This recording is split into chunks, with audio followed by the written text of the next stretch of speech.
naharang pa yung container na pinafacilitate mo for release? Ayun po, Your Honor. Sabi ko rin po minsan, ano lang din nila yan para magbigay ka sa kanila additional na payment. Pag nag-alert naman sila, hindi marami. Unti-unti lang. Pero syempre, kahit isang container lang ang ma-alert dyan, malaking halaga po yun yung laman ng container. So, kaaregluhin mo talaga siya. So, sa aking side, patingin ko po, para siyang additional income. Parang siguro, may sila ngayong araw, kailangan nila ng pera. So, manghaharas sila ng tao. Saan lang mag-aareglo? Mark, I am talking about the container which had this metal cylinder with illegal drugs. Was it a coincidence na siya yung na-check? Or is there other reason behind kung bakit sa kabila ng enrollment mo sa Davao Group, naharang itong shipment na to? Hindi po siya naharang sabi ko nga po, green lane po siya. Green lane? Opo. So, dire-diretso po siya. Wala po siyang x-ray, wala po siyang physical examination. At talagang wala kaming alam na kung may to. Sa katunayan niya, ang tagal nga na-release May 15 pa dumating yung container, sinabi ko na yun noon. May 24 pa siya na-deliver. So, how was the shabu contained in the metal cylinder discovered? Ayun po, nagkaroon ng raid sa May 26 sa Valenzuela. Yun, binuksan nila yung cylinder doon. Doon nila nalaman na may shabu yung cylinder. The discovery happened after the release? Yes po. When the same is already in the warehouse? Yes po, Your Honor. Kanina sabi mo, wala sa packing list yung metal cylinder, tama ba? Yes po, Your Honor. Anong naging basis ng implication mo dito sa metal cylinder when the same is not written among the items in the packing list? Ayun po, ang tanging ebidensya lang po nila is yung logbook ng Hongfei na nung nag-discarga dun sa container na yun, merong 5 cylinder na diniskarga doon sa container na yun. And who prepared that logbook? Yung Hongfei din. Would you know who is that employee or representative of Hongfei? Kasi pwede ko namang basta isulat lang yan Yun nga po. Na may kasama siyang metal cylinder when in fact wala. Yun po. Yun po, kasama po yun sa aming depensa na bakit yun ang pinagbasehan nila, yung pwede mong isulat na lang kahit sino. Samantalang sa amin, meron kami mga dokumento na in-examine yan sa China. Hindi naman po yan ninakaw Dumaan yan sa Bureau of Customs So, was the person who unloaded the cargo from the container while in the warehouse already, was he presented in the court? Yung nag-unload po, hindi po. So, it was only yung prepare lang po nung yung unhigh packing list na sinasabi nila na sabi mo kanina the packing list which goes with the bill of lading, does that include? Hindi po siya kasama doon, kaya nga nagulat kami bakit may iba pang packing list. In other words, dalawa yung packing list ngayon? Yes po, packing list that goes with the bill of lading nung dumating yung shipment. Yung packing list na pinresent niya doon sa court, kailanman hindi ko pa nakita yun. At hindi rin yung dumaan sa Bureau of Customs. Kaya kino-contest namin yun Saan ang galing yung packing list na yun? Were you not able to keep your own copy of this customs documents, importation documents, para sana na-prove mo that the packing list that they are offering to the court is different from the real and actual packing list?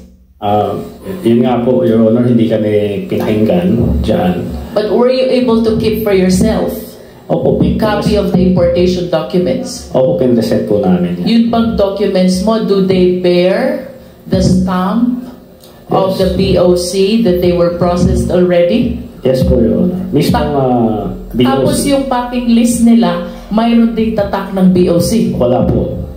Ano nga lang po siya gawa-gawa lang So, yun nga, kahit sino pwedeng gawin yun. So bakit yun yung sinuportahan ng korte, no? Mr. Chair, we are talking about here about two packing lists. One with a stamp of the Bureau of Customs and the other without the stamp of the Bureau of Customs. I just want to manifest how come if the one with the stamp was likewise presented in court, present nyo ba? Yes po. After po yung pinesent namin, tsaka lahat po ng dokumento na dumaan po sa BOC. I just want to state for the record, Mr. Chair, why between these two documents, the one with the stamp of the BOC and the one without the stamp, the one which was appreciated in hearing the case, is this one which doesn't bear the stamp of the BOC? That is a manifestation, Mr. Chair. And kanina po, sabi ni Mr. Guban, thank you Mr. Taguba, since time immemorial, aba nakaka-alarma po yan. Napakarami po ng estudyante ng Customs Administration. And even myself, I was able to teach a lot of Bachelor of Science in Customs Administration students. It is quite alarming na ang dadat na nilang sistema sa BOC has been installed since time immemorial. Talo pa, Mr. Chair, ang principle of law since time immemorial. So, in this light, Mr. Chair, I wish to share to the committee, I hope this is the one of the actual forms which are being used as bill of lading. Secretariat, please. Mr. Guban, based on your experience as an employer official of BOC for a long period of time, please walk us through. Paano po ba ginagamit itong form na ito? And I wish to give emphasis also to his statement earlier. Dapat dun sa loading pa lang, kilala na natin kung sino yung shipper. And if the shipper, I do not understand why he should be different from the owner of the shipment or the exporter. If they are two different persons, I wish that the names of both should be reflected. That is for us to be able to determine the parties accountable for the contents of the container. Not only that, Mr. Chair, pagdating dito sa Pilipinas, kung ang consignee is different from the owner, the identity of both must be disclosed as well. And we have to emphasize also that this bill of lading, if I am not mistaken, is under oath. Bawal magsinungaling. I remember, Mr. Chair, during our hearing in the Dangerous Drugs Committee about the illegal drugs which was apprehended at Empire 999 in Mexico, Pampanga. Ito pong form na ito ay napakaraming iniwan na blanco. Reason kung bakit hindi natin matrace kung sino ang party accountable. So, I wish to bring this as well to the attention of the BOC. Aanin po ba natin yung mga cells na yan? Yung mga blankong yan, kung hindi po natin uobligahin ang mga parties concerned to fill in the necessary and accurate information. Bakit po kailangan nating mag-process, tumanggap ng bill of lading na bungi-bungi? So that in case of illegal kargamento or contraband, hindi maintindihan kung sinong hahabulin. And the worst scenario is, the people in between, naghanap buhay lang, natuwa dun sa kita nila, like the consignee for hire, like the custom broker, both are totally unaware of the contents of the container, sila ang nakukulong.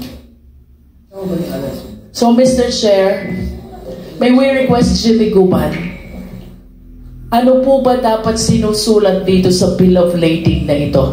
Please walk us through as to the actual practice at the BOC. Pasensya na po sa taga-BOC, parang mas marami pong alam si Jimmy Guban kaysa sa ating mga resource persons from BOC. Your Honor, dapat po yung, thank you po, Your Honor. Dapat po yung bill of lading advance po na dumadating yan sa port, sa Bureau of Customs, lalo na po sa Office of the Commissioner, then sa Office ng District Collector, then pababa po. So doon po malalalaman na natin kung ano ang mga kargamento base doon sa sinulat nila. Yes, ma'am. Mr. Guban, let's start with the parties. Sino po yung mga parties concerned whose names must appear in the bill of lading? Your Honor, mas maganda po kung umpisahan ko siguro sa consignee. Kasi pag bill of lading, from galing lang yun abroad eh. So yung consignee, yung accreditation ng customs, ang consignee kasi wala isang warehouse. Yun yung importer natin dito sa Pilipinas. So yung consignee, inaaprobahan nung na-assign pa ako noon. Mr. Guban, are you trying to say that the consignee and the importer is one and the same person? Meron yan, ma'am, na isa lang. Merong iba. Kaya nga po may shipper, may bill of lading. Galing po yun dun sa shipper. So pagdating dito sa Pilipinas po, kung bill of lading na, may kasama na po yun na advance foreign manifest from the shipping line. So yung port of loading, nakalagay na po yun doon sa lahat. Ibig sabihin, from the port of loading, nakadeklara po yun doon sa packing list kung ano yung laman po ng container. So yung container po doon from the port of loading, iba-iba po nun ang may-ari. Kaya po mayroong tinatawag kaming consolidator abroad. Sa isang D20 or D40, there are instances na mayroon pong 3 o 5 ang may-ari. Okay, let me interrupt. How do we determine who are the owners of the different packages contained in one container facilitated by one consolidator? Your Honor, to tell you frankly, wala na po. Isa na lang ang may-ari nun, yung shipper na lang. Shipper na lang? Opo, yung nagpadala dito. Yung tunay na may-ari nun, sila na nag-uusap from the port of origin hanggang dito sa Pilipinas. In other words, the real owners of this shipment talks to the shipper. To the shipper, Your Honor. They pay the shipper also. That's correct, Your Honor. For allowing their shipment to be contained in the container. Opo, Your Honor. And we have no document to show kung sino ang may-ari, actual owner ng mga shipment na ito. Except for the shipper. Except for the shipper, Your Honor, then even the company that is authentic or original na galing doon sa port of loading. Dito sa atin, ang dokumento marami sa recto eh. So, yun po yun, dapat chine-check. Para yung bill of lading, masabi natin din na tama. So, para pagdating dun sa, ibinangga nyo po yun sa consignee, yung importer na.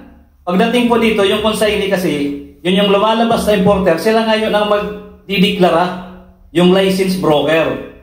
So, sila ang magdideklara kung ano po yung mga in-import nila, base dun sa shipper, papunta ng Pilipinas. So, kung ano po ang binigay, na pinadala dito sa bill of lading, packing list, yun din ang ilalags na entry nung consignee dito po sa Pilipinas, sa customs. Ang problema po natin, kaya hindi na po natin ma-check dahil yung consignee, minsan ang daming budiga na pinagdadalhan nila iba-iba. Hindi na po natin na monitor pagbaba ng kargamento kung tama yung dineklara nila from the port of origin. Ang sabi nila sa port of origin, 5. Chinelas, shoes, t-shirts, kung ano pa. Pagdating po dito sa Pilipinas, hindi na nakikita ng mga consignee yung nagtatrabaho na katulad kay Mark kasi dinadala na po yan nila sa kanilang budiga. So ang customs po, nawawala na yung monitoring kung ano na po ang laman ng container. So that is how the enforcement in the Bureau of Customs work. Is it correct to say, Mr. Guban, na ang ginagawa ng consignee at importer dito sa Pilipinas, they simply rely on the packing list that was prepared by the shipper? Yes, Your Honor. And if you are the shipper, will you include among the packing list those which are illegal? No, Your Honor. Definitely not. Not, Your Honor. In other words, dapat may actual inspection. From the port of origin, Your Honor, that's correct. Both from the port of origin and at the port of unloading. Yes, Your Honor. Apo. Tama po ba? Yes, Your Honor. Please continue, Mr. Guban. So, pagdating po dito ng consignee, iba-ibang may-ari, yung container minsan sa kalsada lang po yan. Pag walang warehouse na designated yung consignee, minsan sa kalsada lang binababaan na nila yung kargamento. Iwa-hiwalay. Ilalagay na sa mga crossban. Pag may illegal, crossban ka agad yan, dintakbo na sa kanila para pambinta. So, we cannot, Your Honor, prevent the cargos, legal man or illegal, kung paano talaga natin maitatama, pati sa duties intact. Pati na rin po sa BIR, pagdating sa BIR. Dahil pagdating sa deklarasyon na nila, iba na. So, because there is really no actual inspection. Your Honor, hindi naman po, kahit na wala na pong actual inspection sa x-ray makikita, kundi pagdating po doon sa labas. Kasi pagdating na po sa labas na wala na sa customs area, customs zone, nasa kanila na po for delivery na, where the customs importation will finish. So doon na po yung sa kanila na. Yung mga nandoon pala ay mamahaling laptop, mamahaling mga taxable goods. Hindi na po namin yung nakikita, hindi na po nakikita ng customs yun, kasi nandun na yun, sarado na ang buliga nila. So lalo na po pag ito nandun sa mga industrial estate. So rami po ang palusot na nangyayari from the port of origin, port of loading, hanggang doon po sa delivery po dito sa atin sa Pilipinas. Attorney, I have few questions. Based on the testimony of Mr. Taguba, flat rate 170,000 per container, regardless of the contents of the container, because there is no actual inspection anymore that is happening. Would you agree with me, malaki ang pera na nawawala sa gobyerno? Yes, Your Honor, I agree. Yes. Since you assumed your office as Chief of Prosecution Division of BOC, ilan na po ba ang na-file niyong kaso ng smuggling?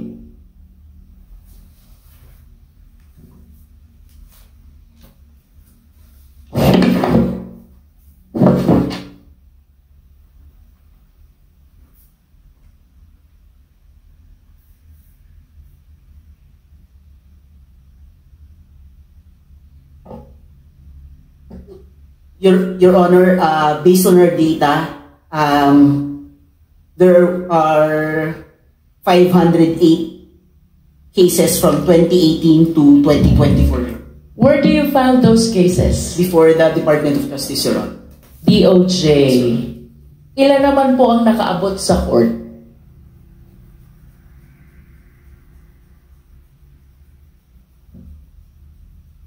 Your Honor, I can provide the data, but filed in court, 55 for filing in court. Come again, attorney.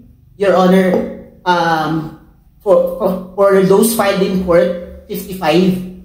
55? 55. For filing in court is 40. 40. 40 for those filed in court. No, Your Honor, 55. For those 55. filed in court. Ano yung 40? 40 for filing, Your Honor. It's For filing for pa lang. filing, yes, Your Honor. Okay. So, ganito ha, attorney, sabi mo, there are 508 cases you were able to file with the DOJ. 55 of those are already in court and 40 of those are still for filing with the court. Tama po ba? Yes, Your Honor. Do you think, attorney, this statistics is commensurate doon sa sinasabi ni Mr. Guban since time immemorial? Well, Your Honor, based on the numbers alone, it's low, Your Honor. But however, there are several Or let me rephrase my question. It's quite unfair for you. Yung 5 years mo na nasa BOC ka, chief ka ng prosecution division, he's saying widespread, lahat, since time immemorial, bago pa yata tayo naging abogado, yan ang sistema sa POC. Do you think that these numbers are commensurate to the way that they are describing the TARA system, which even encouraged smuggling activities in BOC? Is it commensurate? Well, Your Honor, based on numbers alone, Your Honor, it may not be commensurate. It is not commensurate. But Your Honor, What do you think is lacking in your system? Attorney, I hope you realize napakabigat ng burden na nakaatang sa'yo. yes, Your Honor, I do realize that, Your Honor. Yes. Your Honor, there are several factors, Your Honor. All right, please enlighten us. Your Honor, one is there's a 2024 rules on preliminary investigations and inquest proceedings, Your Honor, which changed the the quantum of evidence, Your Honor. Why? Is it not probable cause pa rin ang pinag-uusapan Your Honor. natin? No, Your Honor. What? Prima facie evidence, Your Prima Honor. facie evidence. Yes, Your Honor. And then? And then another factor, Your Honor, are availability of original or certified documents, Your Honor. So if we don't have the original or certified copies, Your Honor, the DOJ might not have a resolution recommending the filing of information against this important. You mean to say you are losing these cases at the level of the Department of Justice? Some, Your Honor, some are in the court level, Your Honor. Ito bang 508 minus 40 minus 55, buhay pa ba to? Still pending with the DOJ or dismissed already? Your Honor, these are, some of them are dismissed, Your Honor. How many have been dismissed already out of 508? Based on my data, Your Honor, 10, Your Honor. 10 dismissed in court, Your Honor. Dismissed in court. Dismissed by DOJ. How No, many? Your Honor. Dismissed by DOJ, 16, Your Honor. 16. Your Honor. So, ang talo mo lang is 26. Your Honor, there's also for automatic review, Your Honor. May pag-asa ka pa sa 472. Yes. Tama ba? Some of them are for automatic review, Your Honor. For automatic review by the DOJ as Yes. well. How many are you in your office? Are you addressed also as prosecutor? Your Honor, it's the Department of Justice state prosecutors who are the... Yeah, but your office says prosecution division. How do we have to address you? Your Honor, we are also government prosecutors, Your Honor. We are the one who prosecute seizure cases. But you are under BOC, right? Yes, Your Honor. Baka dapat ang prosecutor galing DOJ. What do you think? Your Honor, with due respect, Your Honor, the BOC lawyers are trained with Customs Modernization and Tariff Act, Your Honor, and other related laws, rules, and regulations. Your Yes, but based on your own admission, this statistics is low compared to the widespread TARA system that the two resource persons are describing. Well, Your Honor, we are also in close coordination with the Department of Justice in order to improve our system, Your Honor. Let me go back to my question. How many are you in your office? How many government prosecutors are you in your office? Your Honor, 15, around 15, Your Honor. Around 15. Do you closely coordinate with the BOC police? Yes, Your Honor. They provide us with data, Your Honor, whenever they have a seizure, Your Honor. How many are those people at the BOC police, the law enforcement? I have known. You have no idea. Okay. Mr. Chair, I wish to request for a summary of the 508 cases. Just a summary. And then a verification of whether this 508 consignees belong to green lane, yellow lane, or red lane.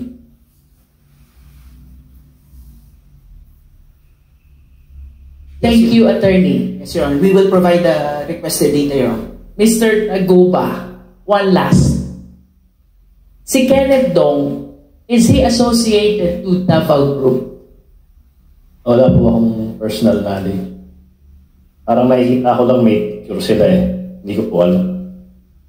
Do you believe that what happened at the warehouse, the raid that happened at the warehouse, where this metal cylinder was discovered containing shabu, do you believe that this is just part of the regular operation of the law enforcement, and it is just a coincidence that you are one among those enrolled with Davao Group? Nagkataon lang ba ito? Sa akin po, kasi wala naman po akong personal knowledge. Sabi ko nagkataon lang. Nagkataon lang. Dahil wala naman po akong alam. Bukod dyan wala po akong alam sa mga ganyang bagay. Mr. Chair, as a final word, I know I have said this before, but I think the revelations that we continue to hear from the resource persons warrants really the revisit of the charter of the Bureau of Customs. Thank you, Mr. Chair. Thank you, Congresswoman Luistro.